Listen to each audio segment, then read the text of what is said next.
In today's video, I'm going to teach you how to categorize refunds from expenses in QuickBooks Online. If you've ever received money back from a vendor after returning an item or being credited for an overcharge, this walkthrough will help you record it clearly so your books stay accurate. Start by opening QuickBooks Online in your browser and signing in.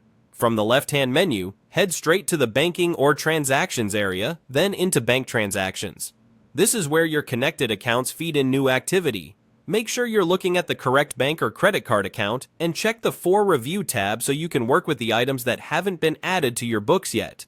If you have a lot of activity, use the search bar or filter to show money in so refunds are easier to spot.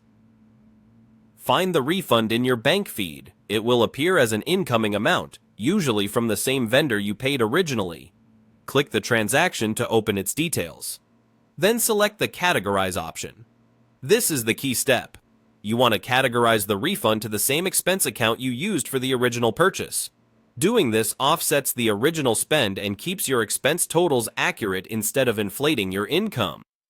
In the category field, pick the correct expense account, such as office supplies, software, or whatever you used previously. Add the vendor as the payee so your vendor history remains consistent.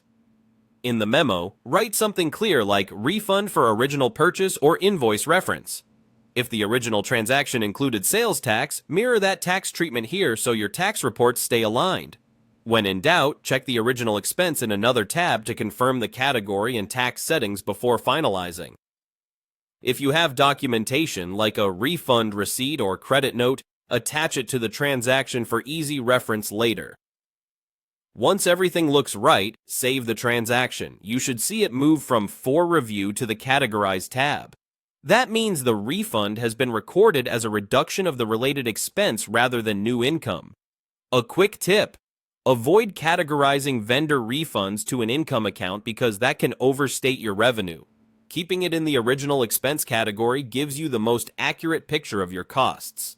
That's it. Go to QuickBooks, head to Bank Transactions, click the refund, and select Categorize with the same expense account, payee, and clear memo.